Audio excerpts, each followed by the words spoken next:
In this episode of the Military Mindset for Business podcast, I'm talking all things sex and money with your money mistress, Larissa Zimmerman. Now, Larissa had a great career in the military, in the army. She then went into the federal police.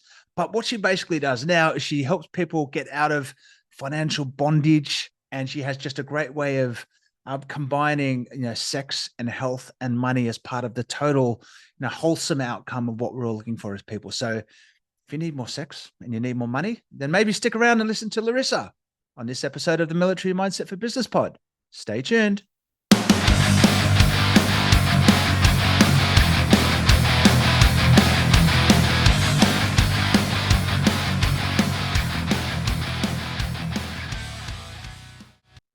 On this episode of the Military Mindset for Business podcast, I'm talking to the money mistress, Larissa Zimmerman herself, or Zed. G'day, Larissa. How are you? I'm good, thanks, Pete. How are you? Lovely. Springtime is in the air here. We've just had a few puffs of warm breezes from the west here on the central coast of New South Wales, and time to start cleaning up the pool. Whereabouts in the world are you today? So at the moment, I'm south of Sydney at a little town where I grew up. Well, it's not so little anymore, Buxton. So it used to be 10 acres. Now it's 5 acres. But soon I'll get back to my 300 acres up near Lismore. So I'm looking forward to that. Love it. So you mentioned you grew up in Buxton. That may have been, not trying to shame your age or anything like that, but that would have been a little quiet country town when you grew up, but it's rapidly being swallowed up by Greater Sydney. Oh, yes. We're on the map now, I think, as part of Sydney. But yes, when we moved here back in the 70s, it was a dirt road. Yes. What was it like growing up there? Loved it. There were, I think, 32 or 64, I can't remember, children at the primary school when I joined.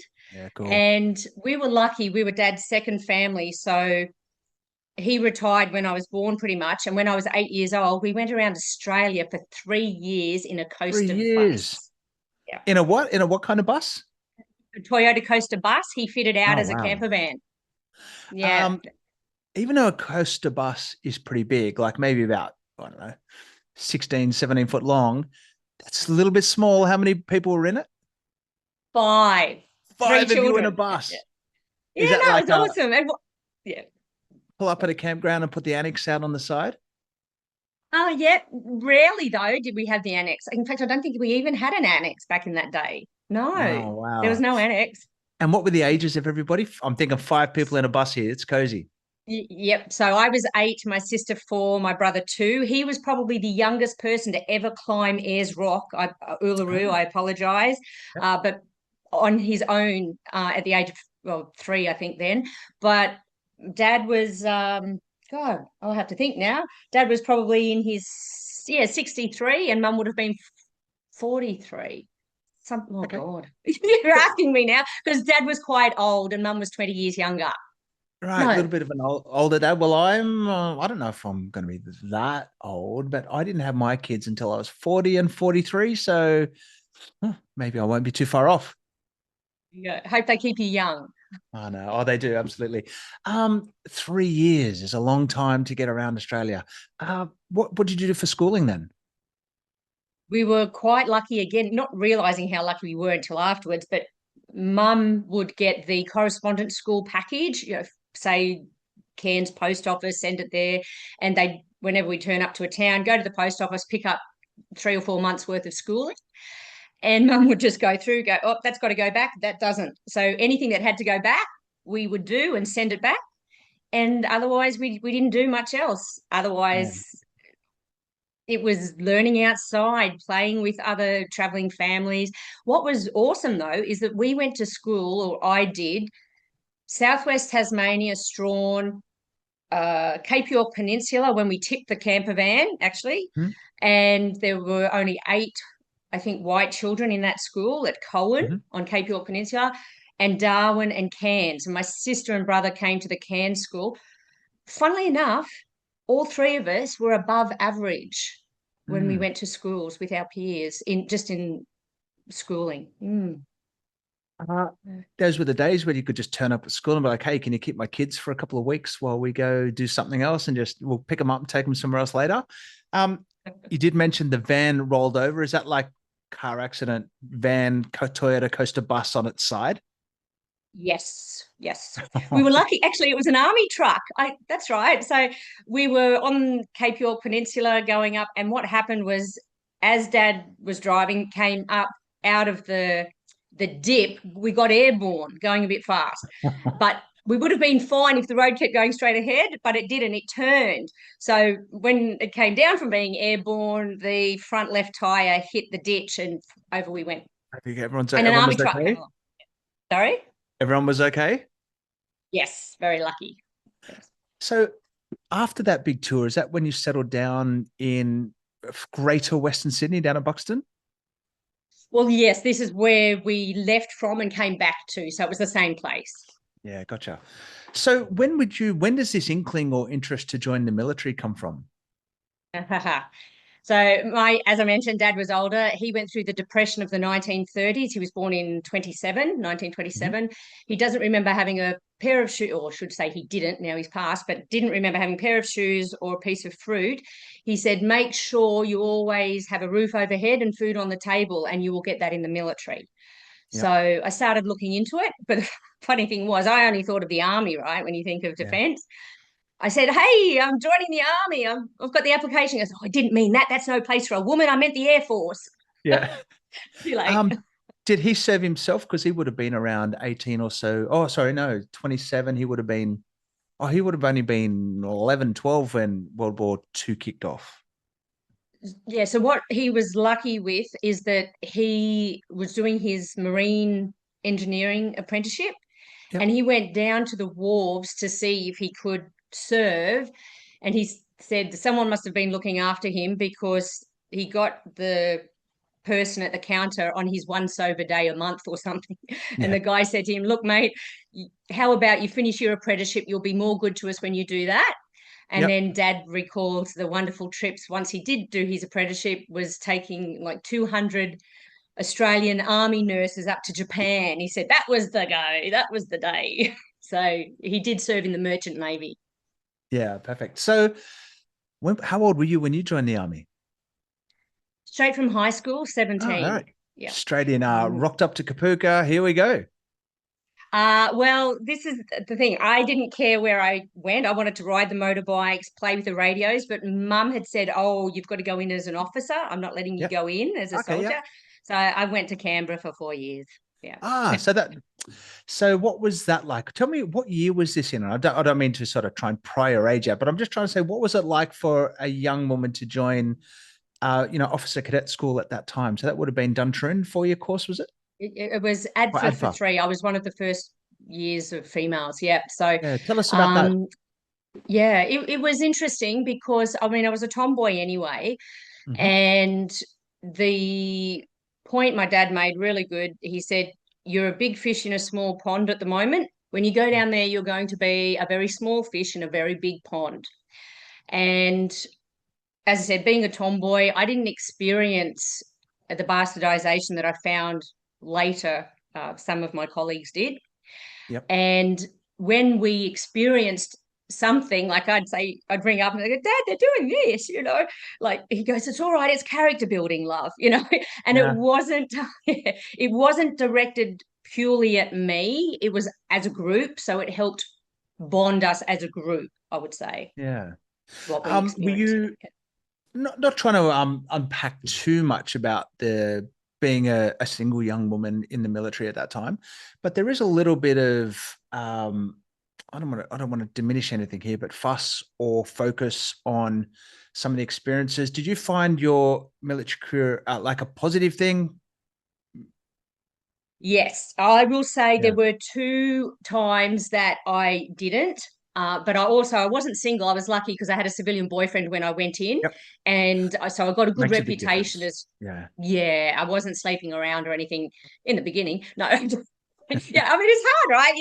As I joke, this is a joke, right? But I say I joined the army because I think the ratio when I got in was 12 guys to 1 girl. Yep. And I got out because the ratio diminished to 8 guys Yeah. to 1 girl. Not But enough selection there anymore. that's right. No, look, on a serious note, that the 2 times, one was when I was at ADFA, and there was a guy who was a friend, but his advances were too much. I'd Yep. just become single, broken up with my civilian boyfriend, and his advances were too much. But what I realized is I didn't tell him. I did not express that to him. I Mm. was young and not as confident, inexperienced in that environment. You know, university is very different to ADFA because Yeah. very different environment away from home. And so I didn't experience anything untoward. I just put up with it. And Yeah. then years later, I'm one of only two that I know of female survival army instructors. Oh, yeah. We, yeah, we did the course out of Darwin with 7 Training Group back in 95. And then I was in Townsville as only one female out in the bush as a survival instructor with another 3 male instructors, all infantry, and then all our students. And these 3 guys, you know, guys banter, they knock around each Yeah. other, and then they have a beer. Well, I was already out of my depth, the only woman out there, not a bushy, just I'd done the survival course. Anyway, one night we're playing cards. These guys, just the 4 instructors, myself, my partner for cards, made some comment. I didn't even know poker, but I was attempting to play with them. And he said something, and it was the last straw. So I stood up, I said, I'll be back. And I walked 100 meters down the road in the dark on the track. I went, respected. Yeah. I G'd came up. back and I went, I said, I'm ready. I said, bring it on. I'm ready to take another couple of weeks of this. And Yeah. they didn't even know, right? Because I hadn't said anything. I just took it. Yeah. You've got to speak up. And look, this isn't unique to the military. This can be every workplace. This is just, boys and girls and the machinations of, existing together.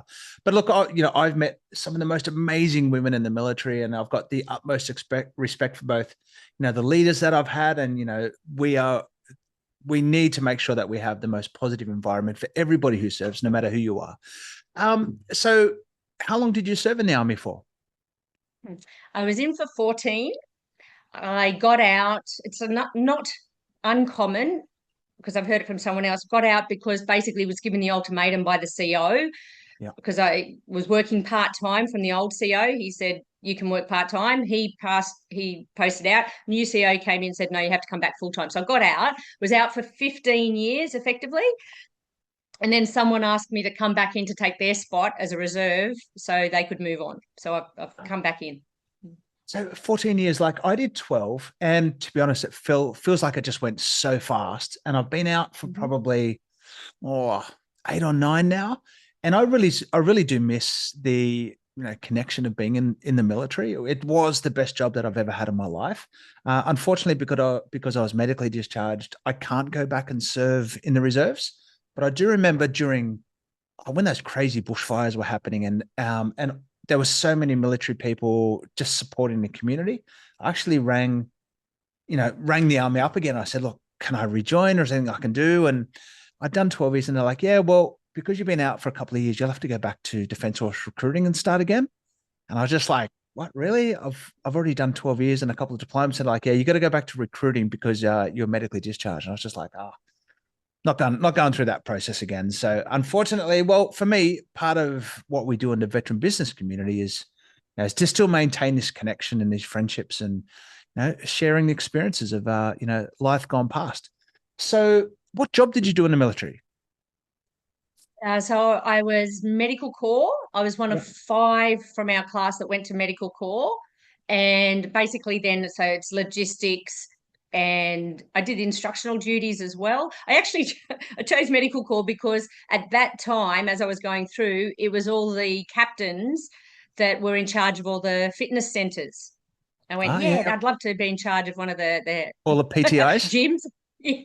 Well, now no, yeah, now it's all the PTI woes, and so I ended up what did I do? Malaria research unit, adjutant at the field Ah, hospital, instructional bandiana, health companies, and base support. Yeah. great job. Great job. Did you ever get to deploy?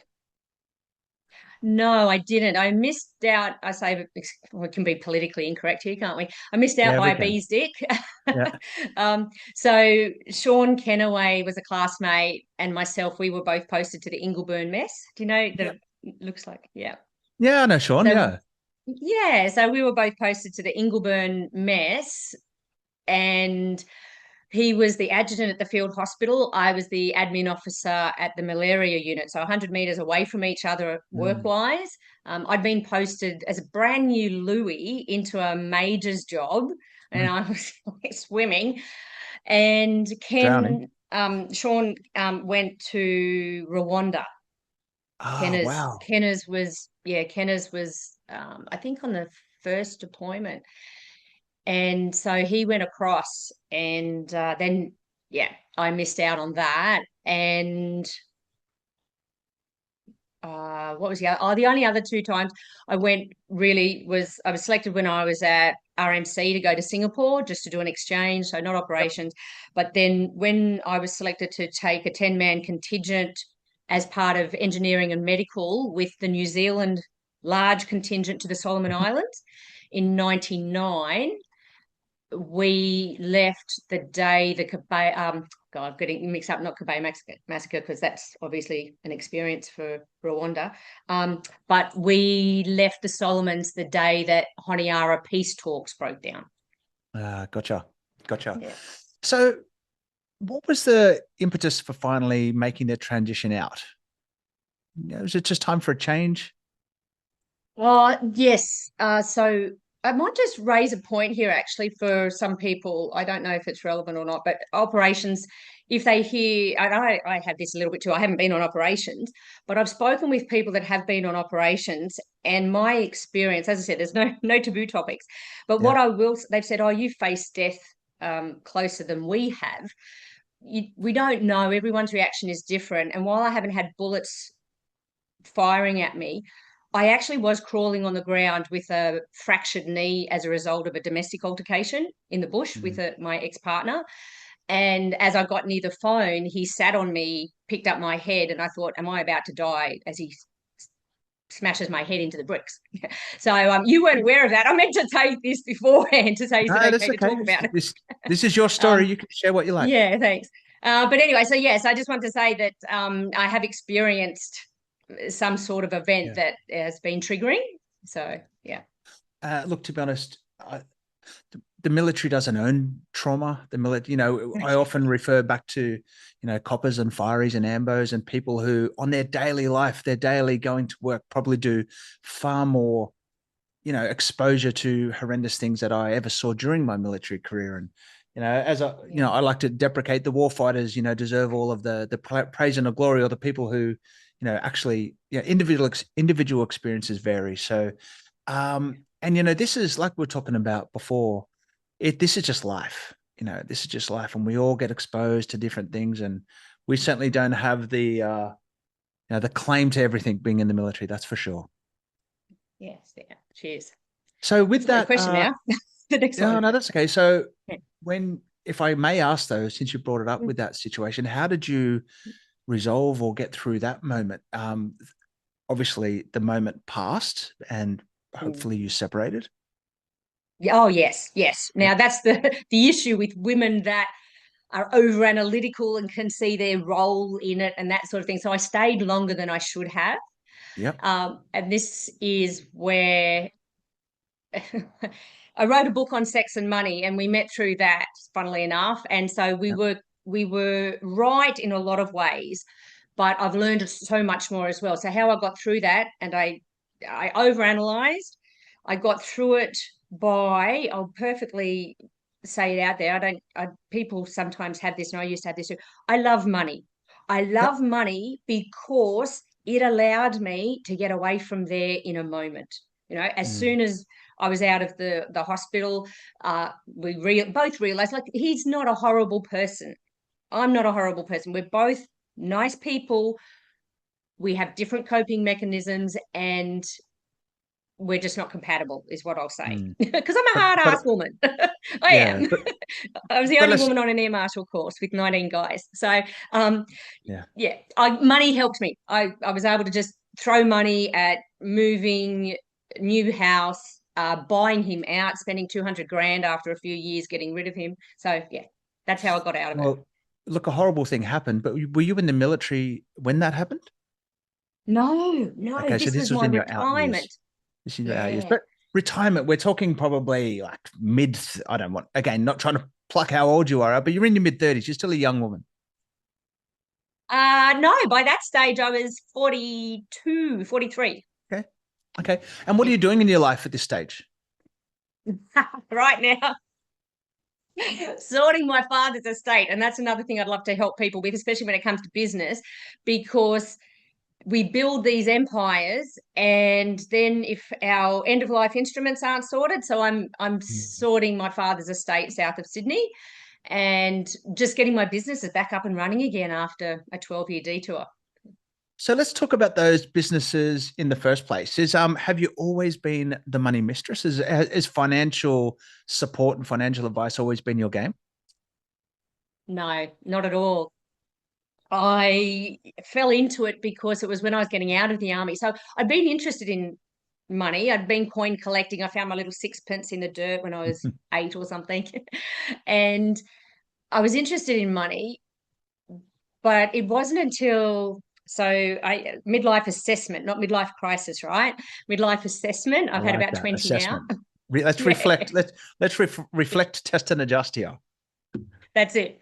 So the first one was around the age of 30, I think. And so I chopped the hair, bought the motorbike, ditched the man, got out of the army, and got 8 part-time jobs because I didn't know what I wanted to do. Yeah, love it. But I had 3 negatively geared investment properties, and I'd Yep. never had to manage money because I went straight from high school into fortnightly pays. And you'd So bought these I went, properties Harold, just as investments yeah, in the military? yes, yeah, And yeah, whilst negative gearing is great from a tax perspective, it still means money's coming out of your pocket. yes. You don't realize the gain until the capital gain, and then you might have to pay Yeah. tax there as well. So, Whereas so I started a basic budgeting process, just money in, money out, with my 8 part-time jobs. And when I looked around for help, I realized there was a real niche because financial planners won't do it, mortgage brokers don't do it, your bank managers don't do it, not down into the weeds. yeah, yeah. So I then practiced on a defense friend. She was doing life coaching, was out, and I thought there's a real niche for this. So that was 2002. Then by the time I got to the point where I was ready to take it out to the world, 2004, I actually saw my first paying client the month before my brother took his own life. Mhm. So basically, and for 2 years, I didn't do much in the way of business. Yeah. Yeah. That moment, I can keep talking business. Yeah. sorry, after you? Oh, I was going to say I'd keep talking the business, but I wasn't sure if you want to dovetail into something No, else. no, no. Look, this is whatever tangent or rabbit hole we'll go down to. The that moment, obviously a brutal, poignant, sliding doors moment in your life. Did it put everything on pause? Oh, yes. Yep. Yeah. That was the morning I was actually getting my delivery of everything from Darwin because I joined the federal police. I was in Canberra. My removal was in. It was like, oh, wow, it's like Christmas. Here's the drum kit that my brother played. I bought for him in Darwin. And there's the couch, that I've been wanting, and my stereo. This is awesome. And then my dad's neighbor calls me, and oh, yeah, it was like the heart was ripped from the body. Mm. I just fell on the ground facing the wall. Was in shock, going, no, no, no, this isn't happening. And I called my sister because she was living with me at the time. We drove up. I can laugh about it now because it was a week to the funeral, and I kept saying, Zach, give me a sign, but don't scare the shit out of me. Yeah. And there were signs, but you're a scientist and you say no, that's not possible, Yeah. not possible. It can be explained away. But anyway, it took me 2 years to come out of the fog, and now I thank him for the biggest kick up the ass of my life, because otherwise I'd Yeah. still be working 70 hours a week. Yeah. Like these moments are, time for us to pause and reflect. And life is short and precious. And we are just here for a finite time. We just got to make the most of it. And if it's yeah. Thank you for sharing it, basically, because it is part of the fabric of make who you are, and really part of why you do this work. Well, that's it. I realized very quickly too that when I was doing the budgeting, I got back into it, and then I realized it's mind, body, and wallet. That's why the Yeah. mind has to be, because that was an element of it that for Zach was the financial strain, and also I think Beyond Blue, is it? Yep. They started because of financial mental health problems. That was kind of the Ah. impetus to start. I think, I don't know. Well, it's all about pressure points, isn't it? And Mm. if you cannot find a way out, then it just the pressure builds and the pressure builds. So, and let's just come back to those three little pillars that you mentioned: mind, body, and finances. Just Shell, because we're starting to bring a picture of the money mistress and just the connotations or the alluring money mistress kind of, the sexuality, and how does that all fit together? Okay, so when I was young, growing up on a farm, I knew about sex with animals, not with them, you know what I mean? Yeah, About yeah. Just animals, caveat right? that. Caveat that. Yeah. So I knew about that. About, I don't know what it was, what age, maybe about 10 or 11 or something. And I asked Dad, because Mum and Dad, we grew up on nudist beaches. Yep.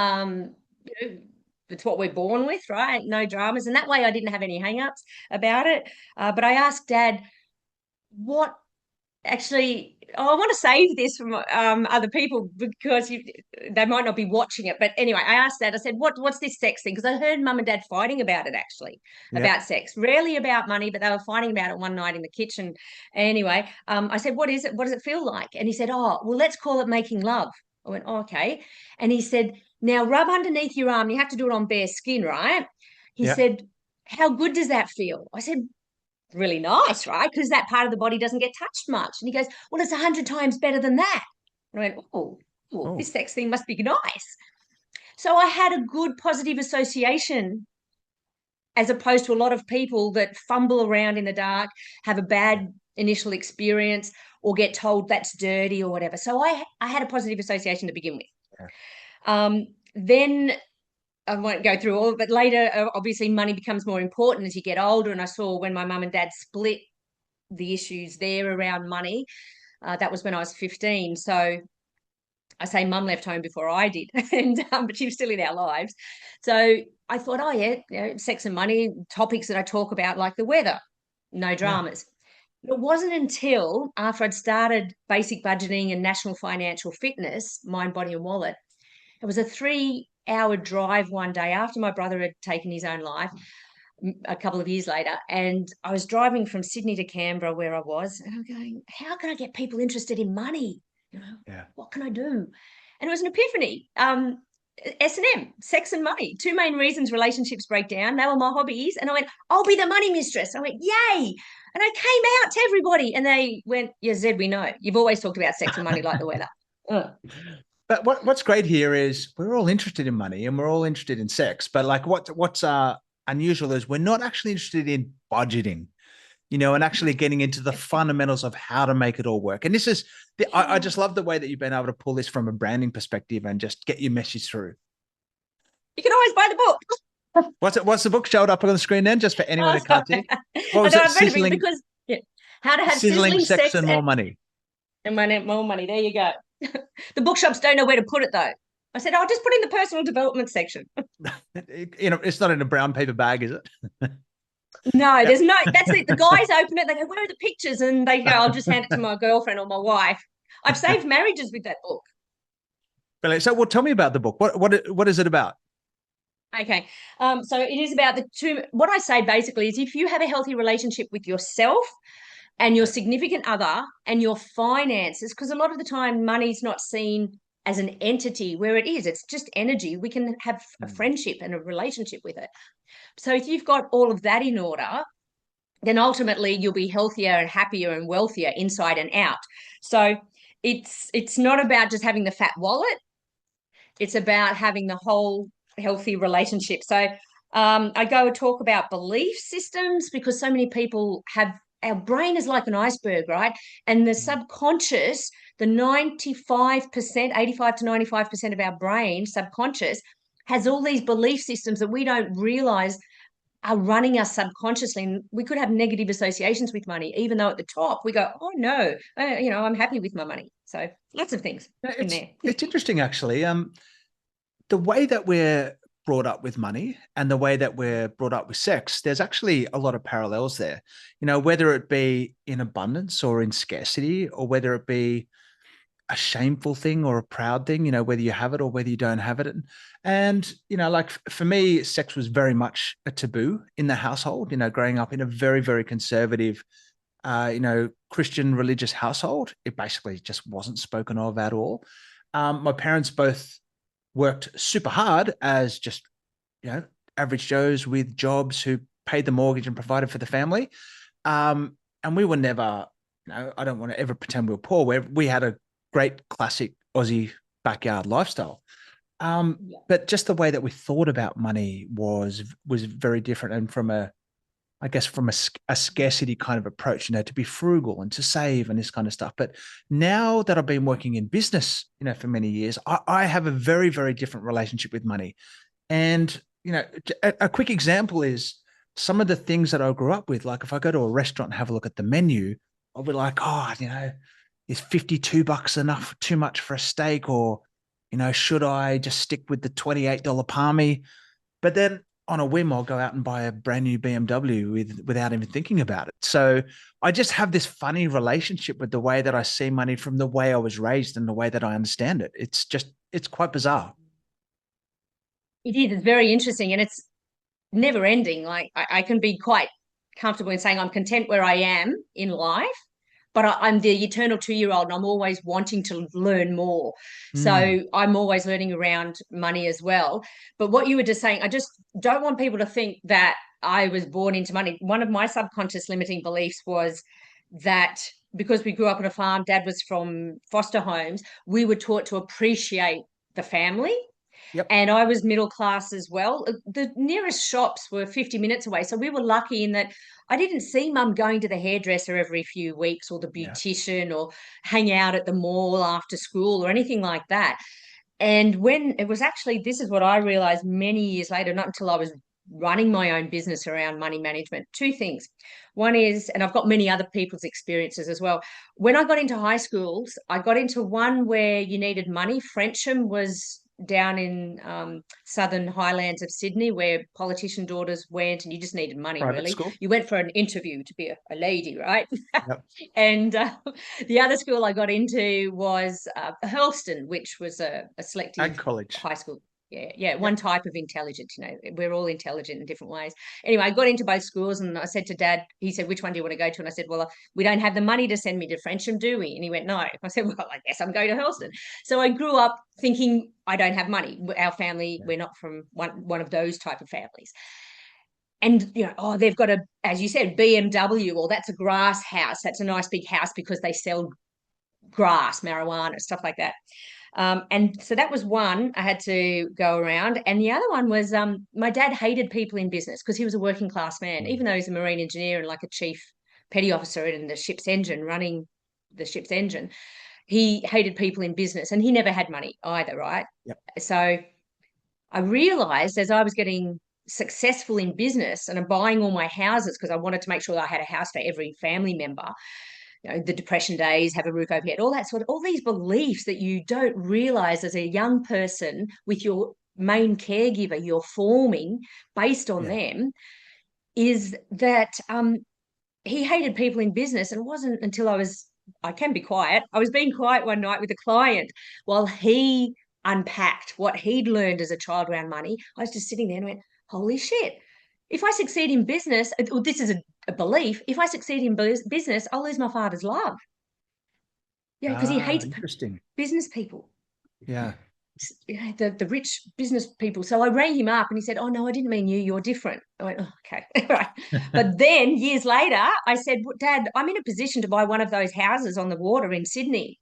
That I'd love to do that. And then, that'd be awesome near where you grew up and blah, blah. And he goes, oh, so long as you don't become one of those people. Yeah. Now, look, I think it's fascinating. And the way that, some things, I just turned 50 a couple of weeks ago, and I'm still, like I had a great childhood. I'm not here to, mum or dad, this and that, whatever. But there is definitely beliefs or limitations or just mental barriers that it's just part of our growing up. And no matter who you are, where you are, we've all got different ones. But having the maturity or the emotional intelligence to be able to, sometimes it takes a little bit longer to unpack your own stuff and find your own path here. But this way we think about money is really important, because let's look at it from a business perspective. We should, not always, but should be far more responsible with the way that we look at money in business. We have P&Ls, and we have cash flow forecasts, and we have our balance sheet. We pretty well understand the position of where the business is, but we don't apply those same principles into our personal life. What is our P&L? What is our monthly budget that we're spending? Do we have a cash flow forecast so we're actually growing? And ultimately, what is our balance sheet, our personal balance sheet? Are we increasing our wealth, or are we going backwards? How do you see people applying or not applying these principles across both parts of their lives? Exactly what you say is that it doesn't always transfer. I like to say that it starts with personal finances first, Yep. because that's the cornerstone to a strong business. That's why I'm still here 20 years later after a 12-year detour, and I've been able to do so much. A lot of my competitors, for want of a better word, have fallen by the wayside. And we look at big businesses as well that fall over, and ultimately it comes down to money mismanagement. So the transferable skills of personal money management into the workplace is probably easier to adopt because you're doing it on a small scale. Yep. And then hopefully in business, you're dealing with larger numbers. Oftentimes businesses will fall over because either the lead or the employees aren't financially sound. This is what really annoys me, actually, is back in 2004, the Australian government ran an Understanding Money campaign, and they wanted to see businesses run workplace financial literacy for Yeah. personal, because personal mismanagement of funds, of your own affairs, is the number one cause, one of the main reasons of fraud in the workplace. Absolutely. Yet fraud prevention never addresses, let's do financial literacy training so all our employees get pay rises indirectly by managing their money better, and they don't have to steal from the company. Look, this is a really simple principle, and it's a bit remiss of me to not go back and talk about what you actually do in the Money Mistress. So can you just go back and literally share what your business is and what your products are? I should have got that a bit earlier. That'll provide some No, context. that's all right. So I've dressed in between. So I'll just start at the beginning. Your Money Mistress is at the end. So in the training continuum, 4-year-olds get taught money is my friend. Yep. Then I've got a whole suite that goes through the continuum, PG versions, meeting government accredited training nationwide. And then we have the Money Mistress, which makes Yep. it fun, helping you escape financial bondage by whipping your wallet into shape. So I have, when you Love say it. products, that's my homemade whip, $700 by a man, and I love Yep. my baby. Anyway, what I have just got, because I'm doing events at the Sydney Fringe, but clients will forevermore get these now, is my bondage kits, Your Money Love it. Mistress bondage kits, right? So we make money fun. What I do is I prefer to go into organizations, and I'm on the KBR supplier list because Yep. Sigma Bravo in Canberra got me in. And what I do, I can go in, I can be as PG as you like or as politically incorrect as you like. And as an example, it was an all-male audience years ago. And I start with a joke or question: what's the similarity between sex and spending money? Depends how quick you get rid of it. Yeah, there's so many, right? There's so many. We've heard, the bigger the bulge, the better. They Yeah. can both go pretty quickly. But this all-male audience, one guy piped up from the back and he said, "Oh, can I say once you withdraw, you lose interest?" Oh, so there's no end to this. There's no end to this. This is That's great. right. But what we say, and it's actually a play on words from another joke about OH and S. So I say sex and money instead of OH and S and money. So everybody thinks they're good at it, but there's always room for improvement. And Yeah. no coupling is the same. You can have great sex with this person, and then with this person, it's terrible. It doesn't mean, it's just the partnering up. So, Love it. yeah. And if So, you're happy, and sorry, so from a fundamental level, sorry, so yeah, but at a fundamental level, you're teaching people through, a bit of a fun and quirky and just a great way to get your message through about how to manage their money effectively and how to really put themselves into that position of, first of all, financial stability, but then into financial resilience afterwards. yes. Can I share with you just quickly what you said is, at work, you see someone, they're upset, and you go, Yep. God, they just need a good shag, right? Or Yeah. someone comes to work all happy, and you go, gee, what did you get last night? So I'll leave you with this. Oh, I imagine you want to wrap up. So No, is keep going. Keep going. men generally can't focus on their home life unless their work is in order. This is just general research. Mm-hmm. And women generally can't focus on work unless their home life is on order in order. So we have to meet in the middle. So, who are the kind of people that you're working with? Because I mentioned before about the business person and managing their personal relationships, but your product Yeah. is for anybody, probably not business people, probably just for, anyone who needs to be able to look and, get that financial foundation going. Who are the people that you help the most? The most. Oh, wow. Okay, I'd just like to clarify, yes, I do go into organizations. I love that part because the organizations see that if they've got happier, healthier, wealthier employees, Yep. their bottom line is better. So it's recruitment retention because more money doesn't fix the money problem. So they can Yeah. help keep their organization happy. I've helped recruiting companies. I've had Department of Defense, can I say that? Yeah. The Federation Guard, they said, wow, this is great because they live pay packet to pay packet. This has really helped us not. I've even had Housing New South Wales staff feed back to me that the course I ran for their tenants and the staff has reduced their administration Yep. because I show people their place in the big jigsaw puzzle. We've got to think big. So I like to do the groups first because then when I do the individual counselling and coaching, I can do up to 12 months of coaching, that the person's already at a base level. What I like about this is it's common sense in a lot of workplaces to have an employee assistance program where we look after their mental health or their physical health, but you mentioned before the sex body financial triumvirate or, triangle there. It is a sensible and logical thing to potentially consider, supporting your employees' financial resilience as putting it as part of your EAP program, giving those basic tools, like you said, to help manage themselves. Yes, they get an indirect pay rise, basically. The biggest one I've seen in Canberra, a couple, $1,500 a fortnight that they were not monitoring. They came to see me because they said, we're on good salaries. Why the hell aren't we getting ahead? And then when we Uh, put in place, they went, oh my God, $1,500 we were missing. and I also loved the little thing that you said before. It's actually like giving them a pay rise, without giving them more money, giving them more disposable income at the end. And you're like, we all need this help. Like just last night, and no, not that Matt Mosley, my business partner, ever would listen to this, and so I can use your name in vain. But we just realized that for 12 months we didn't disconnect his internet off his last house.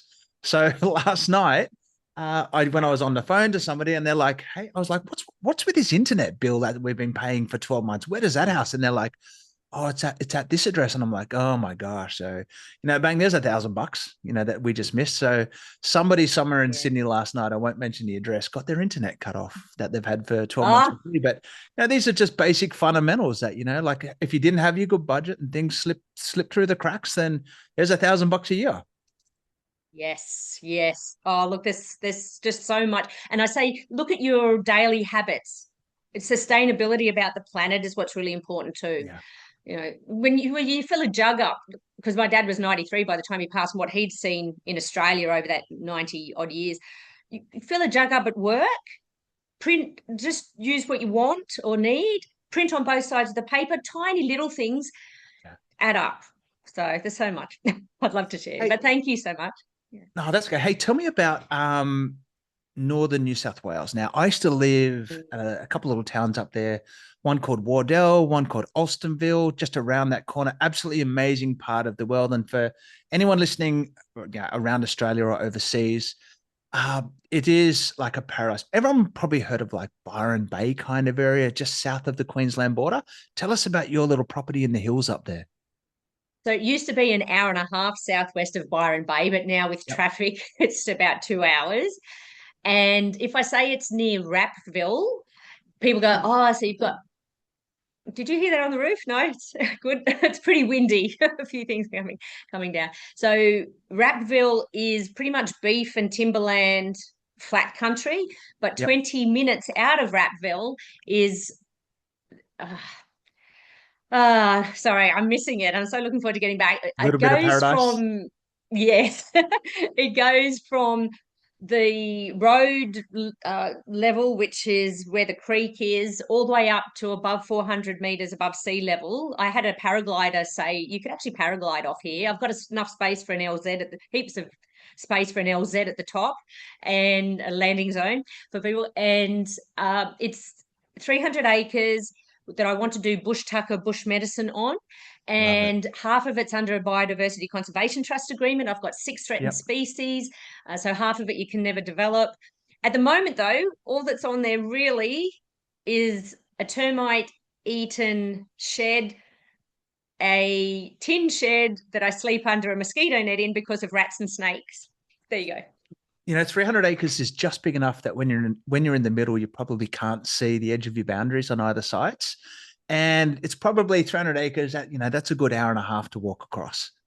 So love it. Yes. Yes. A And you're beautiful little welcome spot. to Would visit. you do you feel you might end up settling up there one day, or is it just your little retreat? Oh no, that was the plan. That was going to be retirement, naked meditation in the bush, all that wonderful stuff. Yeah. Uh, and I need to get back to it because that's the other thing. I've been caring for parents. So I bought my ex out, spent 200 grand one day to get rid of him. Yep. And still he's around. I said, I used to say I'll get a husband before a tattoo because I can get rid of him easier than that tattoo. But no, I think I should have got the tattoo. Yeah. No tattoos Anyway, yet, though. no. Never too I'm late. still trying Never to get too rid of late. it. Trying to get rid of the ex. No. So I've forgotten my train of thought now. I'm so sorry because I'm looking at the time too for you. Nah, look, don't sweat it. Hey, Larissa, I really love number one, your attitude and your spirit to how you face these things. Some people just see, sex and money as being taboos. And, we really are, bound or constrained by some of the, not the boundaries, but just the limitations that we grow up with. It's not our fault. It's not our parents' fault. We just get taught what we get taught. They get taught what they get taught. But there is opportunity to grow and develop and learn and to create new pathways for yourself. Give us an example of, you mentioned you've saved $1,500 a week or a fortnight for someone. What are some of the kinds of things that you see as the outcomes of people going through your program? Not just from a financial perspective, but a holistic perspective. No, exactly. I'll give you that right now because I like to start with what I thought was a failure, actually. So the 12 Mm. month, everything comes with a money back guarantee if you don't get at least 10% return on investment. So Yep. again, that's with organizations, if they spend $2,000 on training, they'll see it through recruitment, retention, etc. But Yeah. this one woman, single mum, signed up for my 12-month coaching program, not on a lot of money. And so when we'd reached the 9-month mark, roughly, I said, look, I don't feel that you're getting the results that I would like you to get financially. I know we've been talking about all these other aspects. So I'm happy to give you money back. And she said, no way.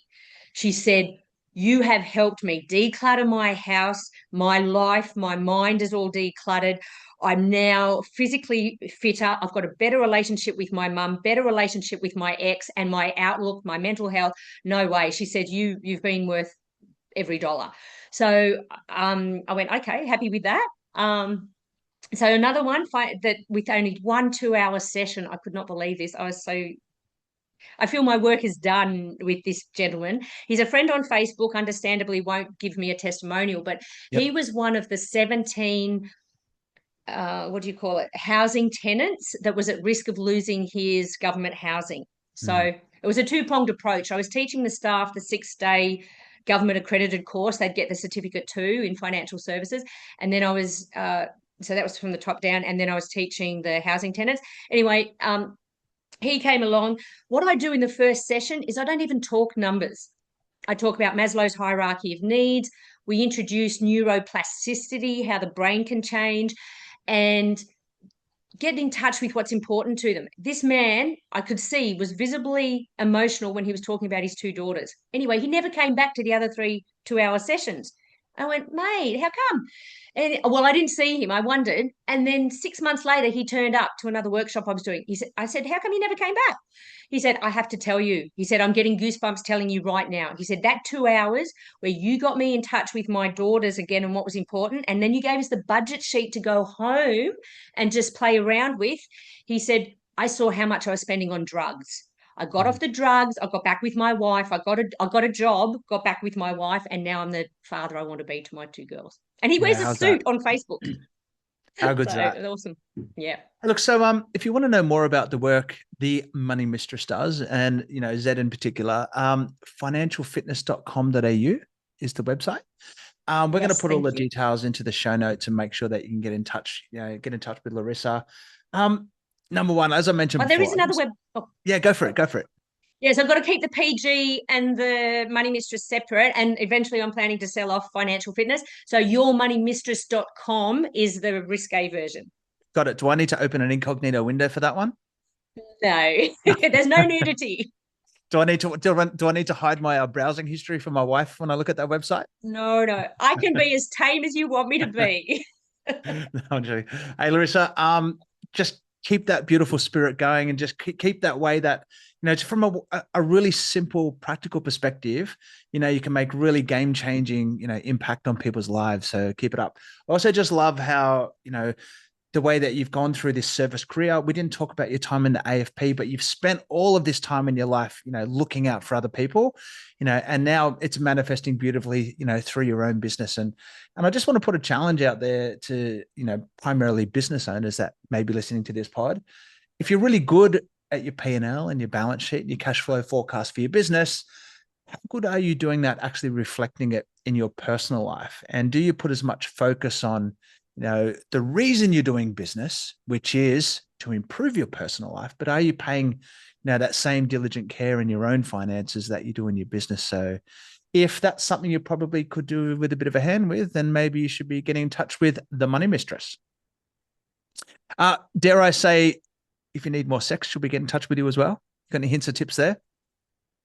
I want people with that too, on a theoretical level, not on a theoretical tips and techniques. We can all do with them.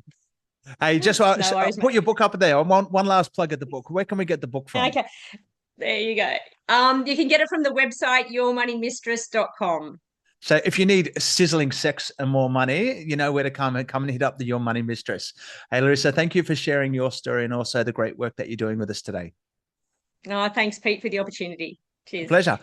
Hey, just before we go, one last thing with it. I really love something that you shared with us, and I just want to share it with everybody else listening. One of the things that we're really looking to achieve here as part of the veteran business community is to give people a tribe or a sense of belonging.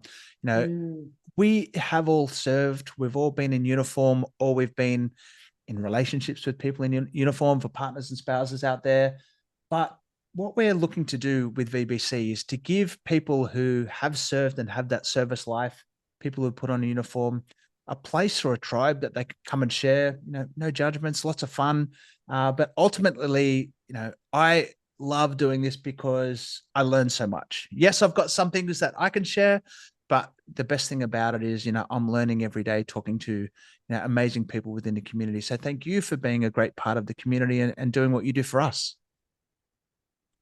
Oh, thank you. Yes, I really feel like I'm in my element with defence personnel, and I'd look at some discount codes and things like that for the community for sure. Yeah, I love it. Okay, so if you're a person who's been in uniform at any time. Maybe you're still in uniform, or your partner or spouse of somebody who served. Man, the veteran business community is here to provide a place for you to come and learn and share. We are just normal people who have lived a different life, who are passionate about business. So come along, check us out at veteranbc.com. That's veteranbravocharlie.com. Thanks, Larissa. Take care and have a lovely day. Thank you. You too. Thank you. Hey, it's Pete Liston. I'm going to wrap it there. Thanks for listening to this episode of the Military Mindset for Business Pod. Take care, everybody, and out.